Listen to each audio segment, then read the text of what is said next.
So I want you guys to watch this film, take it all in, and be ready to have a deep discussion in about an hour and a half. Thank you.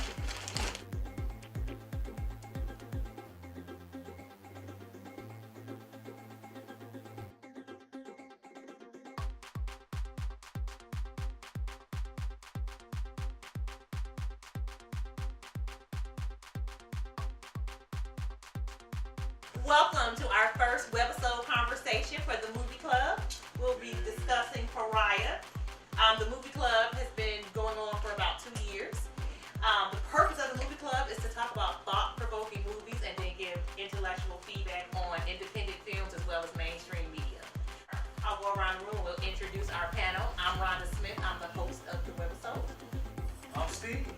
I'm not the host.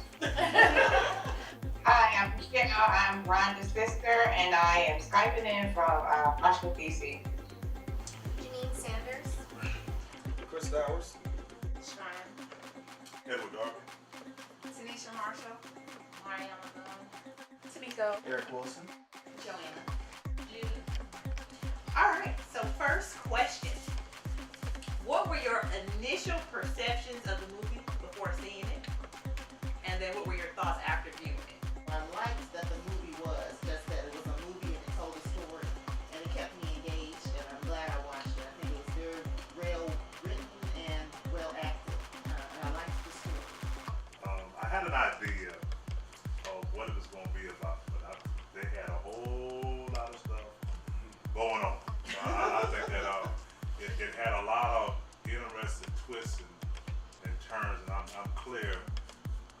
We could talk 4 or 5 hours on all those angles, but that's no But it was a lot going on. So why do you feel her mother was so overprotective? Do you think it's just because she was in some type of denial? Denial, and I think religion had a lot to do with it as well. I didn't see one part in the movie where they even touched hands, hugged, anything. Yeah, she was in denial through the whole thing. I felt, the part where she opened up the refrigerator and started, she had all those plates up there. She kept making his meals. And I think she was finally coming to realize that this is what it is, and she was throwing that, food away. Then when she took that sweater that was the daughter's, that she bought for the daughter and put it in there, I think she didn't want to believe it, but I think she was accepting it. She wasn't happy with it. I think she represented some viewpoints of some women. I want to get married by a certain time, I want to have a certain order. So she was looking at things from an order perspective and what makes a happy situation. Because the argument she got in with her husband, you can tell he still has some bitterness with her just about his life direction. And she made the comment, well, you couldn't even pass the test, it wasn't for me. So whatever his goals were, be it since he was playing basketball with his daughter, I'm assuming he may have been a basketball star at one point or athlete, and it didn't go that way. She got her first baby, which is the oldest daughter. So now he's trying to play house. But to her perfect house is, what if your father gets home? So we're gonna go to church together. I'm gonna make these plates. I'm gonna do so. She had this picture perfect view of what family or a nice family was. It felt to me like she was unhappy and didn't have a lot of control over her husband, over her daughter, over different aspects of her life, and it seemed that she really strived to maintain this rigidity. It appeared to me that she had an idea of how you behave and what's acceptable communication and interaction at work, and that only one person in her work environment met that idea for her. This is what I perceive like her work interaction to be, is that they really didn't include her either. And I just wondered while watching the movie if they had been a little bit more welcoming to her, like if she would have received it.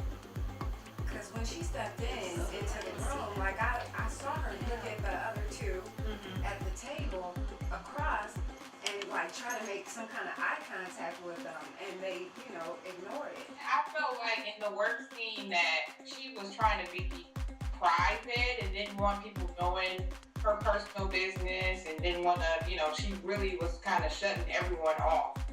So that's probably why they kind of figured she acts funny, she doesn't talk to anyone. She was really just like, I'm coming here to work, I'm not trying to make friends. That's the impression that I got from think of two things. I think one, I think she knew the women that were there talking. I think she knew that they knew her daughter was gay. Yeah. You know, so I think she's trying to avoid, you know, that conversation with them. The definition of pariah based on when they had the trailer, it said a person without status, a rejected member of society. So obviously we know that was her daughter, Alike, but I felt like her in that scene, she was a social outcast at work. They didn't want to include her, so she goes and looking at her like, please. And so I felt like she also had some form of rejection or felt like a social outcast. The daughter had the outlet of the teacher. She had the outlet of her friends and going out. And I guess the mom's outlet could have been her friend at work, but she was so guarded and caught up in what was going on that she, you know, messed herself up because she never learned how to enjoy life and communicate with other people. One thing I just noticed, so you know, as I watched the movie and we learned about Alike, that she was a very intelligent young lady. She was very smart, and so outside of the obvious of the commonality she had with, you know, that circle, I felt like, you know, she was downgraded. Like that wasn't the crowd she should have been with. I think the movie showed that a person isn't one thing. You know, just because you are lesbian, there's not a whole kit that comes with that. So you could be lesbian, and not particularly like some of these other things that are supposed to stereotypically lesbian. You can be a black person and not like all these things that are stereotypically black. The person isn't just one thing. You could like this indie alternative music and still be black, for instance. And I face that a lot. You know, I'm a guy who likes to read. And I think we've had discussions about people who are surprised by that. What? You like to read? What kind of black person are you? Of course, they have this image, this caricature of what it is to be a black male. So she was in the caricature of what it is to be a lesbian. And she's many things. So I don't think she's downgraded. She's kind of... I think she struggled with that too because she was never comfortable in the club setting. She was only really comfortable in the environment where she was one-on-one with her friend and then that new one. I think she was trying to find where she fit in. I'm sure she felt more comfortable with those people that had the alternative lifestyle because that was something that she identified with. She definitely couldn't get along at the home. There was just a lot going on there. I think she was just trying to find herself. She was just with them for the time being. That's the impression that I got. That's, you know, that's where she was for the time being, but there's more for her and more out there. By introducing that other young lady, the character's daughter, that let us see that she had other things that she was interested in, different types of music, and so. Connected different ways. She connected with different people. What I thought was really interesting about her and her friends and her clothes and how she dressed and all that was that, you know, she had this idea of wanting to be a butch lesbian, wanting to wear the fake penis, wanting to dress like a boy. But then in her interactions with her peers that she was closest to, she really was the more emotional person in the relationship. She was the more submissive, the more needy. I thought it added to the conflict of her life because here she is portraying this image of even the one girl that she liked at school was like, well, if she just bushed up a little more, you know, like she's in the middle. And I think she really was in the middle. It was like she wanted to be a lesbian, but she thought she had to be a butch lesbian in order to be a lesbian. But let me just say from a guy's perspective, if he's a virgin and he has never had it, he gonna hang around guys who get it, and he's gonna act like, oh, I'm supposed to get this number, he got all these moves. He gonna do all of that until he finally get a chance to be with that girl and do it. Now behind closed doors, he's not gonna be as confident as he was before he got her to that point. Why? Because he's been listening to his friends and learning what to do and how to operate to close the deal.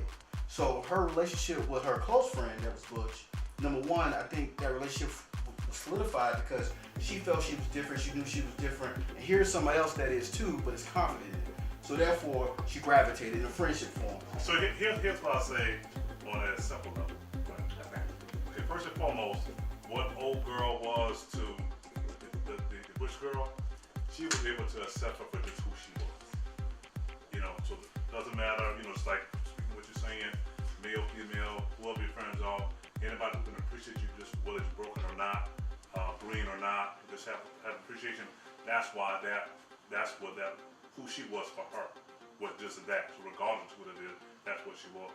Do you think that lesbian women who portray this masculine role, are they comfortable in their own skin, or do they have some type of identity issue? When I'm looking at it and I'm seeing them going to go and they're going to go get a strap on, but the girl who is confident in being a masculine lesbian, she's embarrassed to go and get the strap on. She's embarrassed to take it back. But why? This is what you want to be. This is what you're portraying. Well, I'm just putting it out there though. But is there some type of identity issue? Or are they really comfortable in their own skin? So for the girls to bring attraction to other girls, that butch side has to be there. But that's not the case in the movie. If you look at her relationship with Bean or Bina, the other young lady, she's not butch at all. And if you were looking at them on the street, they were both walking down the street, you would not think one of them was butch and one of them was another way. Well, you would just see two girls No, going to an alternative party. I feel like this is great discussion, but I feel like some of the terminology I don't think we're like capturing exactly. Okay. I feel like there is a difference between being butch and portraying a masculine personality in terms of like how you dress, how you carry yourself, how you feel about yourself. If you feel masculine versus being dominant, because there's a difference between the two. I feel like she was dressing masculine because she felt like, she knew that she was a lesbian. Right. But in what she saw, as far as the women, they dress masculine. So that's how she could relate to them. But I feel like Correct. who she thought she was, Right. when she wanted to be herself. Right. And she wasn't necessarily wanting to be masculine. She was, she was dressing down, dressing with a scarf, dressing more feminine, even though she knew she still was a lesbian, but I don't think she really felt like she wanted to be masculine, but that's how she felt she could relate to what she felt inside, is that she had to look like this on an outward appearance to now show them, okay, this is who I am inside. I think for her, one of the elements that allowed her to be defiant, changing her clothes every day at school. They do it because they are being defiant yet submissive at the same time. So I don't want to go home and argue with my mother. So I am changing back my clothes. But I'm still being defiant because when I get to school, I'm changing that outfit and I'm doing what I want to do. It is a form of defiance, but yet at the same time, it's submissiveness because I still respect my household. So When she goes to speak to her mother, you see that very clearly. She still has a level of respect for her because Right. this is my mother. But she tells her father, I'm not running away from you, I'm choosing. Because she has finally gotten to the point where she's no longer worrying about being defiant nor submissive. She's saying, this is who I am and this is the way I'm choosing to live my life. So I want to kind of talk about the father, right? So I want to talk about his relationship with the daughter, right? So obviously he was in complete denial of his daughter, but I felt like he had the closer relationship with Alike and the youngest daughter, but he was the one in the most denial because the mother, even though she was being overprotective and in somewhat of denial, she knew what her, who her daughter was. She just didn't want to accept it. But he didn't seem like he even initially wanted to accept it. So I just kind of want to talk about why did you think that was? just kind of what we saw in terms of denial was a central theme in the movie. You become a parent. I think you have this vision of how you imagine your children will be, and that was in opposition to their vision, which causes conflict. I don't necessarily think he was in denial, but I think that anything to go against his wife, that's the impression that I get. It's like they kept that conflict going. I think he knew, but because the wife was just putting it out there, this is what it is, this is what it is, I just don't think he wanted to agree with her personally. Like, what scenes or what did you like best about the movie? And I also just wanted to ask in the end, when you saw the mother, she was throwing away all the food out of the refrigerator and throwing away the new blouse. What do you think that represented in her life? She was just washing her hands of the situation that her daughter is just like non-existent. That's the impression that I get. What about with the food? So when she threw it in the trash can, along with the pink blouse or whatever it was top, she had to say, it is what it is. So I think I would agree with you. I think the dynamic there was that she definitely was like finally like, okay, everything has hit the fan. This is my reality.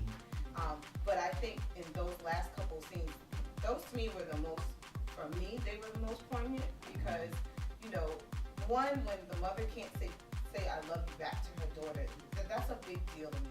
My parents would struggle if I went home tomorrow and said I was a lesbian or something like that. My parents would have a lot of issues with it, but I don't think they would love me any less. And I think that's how I envision love. I don't envision it based on lifestyles and circumstances. I mess up all the time, and they still love me. So I can't imagine a mom looking at their child and not being able to say, I love you. This might just be the youth and lack of maturity on my part, and I grew up with John Hughes, Boys in the Hood, and Men in Society. I'm like, okay, so where's the drama? I'm expecting this girl to lose it, want to jump off a cliff.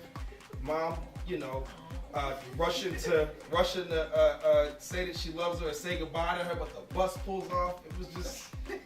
It was just kind of anticlimactic to me. But the things that you brought up, yes, there were a lot of imagery, a lot of powerful messages that a person like me has to, you have to bring that out to me, because I'm just sitting there like, even at the club, when she said, "Get me a strap," I'm thinking she's gonna prove that she's butch and walk in there with a gun and just let off. Something to me that was very powerful was the concept of her when she quote unquote declared and she decided to, I forgot the word she used. She chose something, but I chose. So now I've, lack of a better word, declared. I've come to myself. Now I'm going forward. So now this is my confidence. This is who. Whereas before I don't know what I'm going to do. I know what I'm going to do now. Boom. So I like the movie for the fact that it had good character development. I don't think I wasn't necessarily looking for a plot, but I just think it told the full story. So a lot of times you look at a film and it starts talking about one thing and then it just kind of ends and you're like, well, dang. I feel like it kind of told the full story for all of the characters. So you saw where they were in denial and how they came to grips where either they were accepting it or they were able to accept something. You saw, a Like who had all the issues, but now she's coming to herself and she's feeling free and she's moving on. I just think it had really good character development throughout the story, and I thought it was a good movie. The director talked about how she dealt with these similar type of things in her life, so it was kind of like a story of, the trials and tribulations that she went through. So overall, I thought it was a good movie, and I would tell other people to watch it as well. Well, I want to thank you guys for participating in my first webisode with the Movie Club.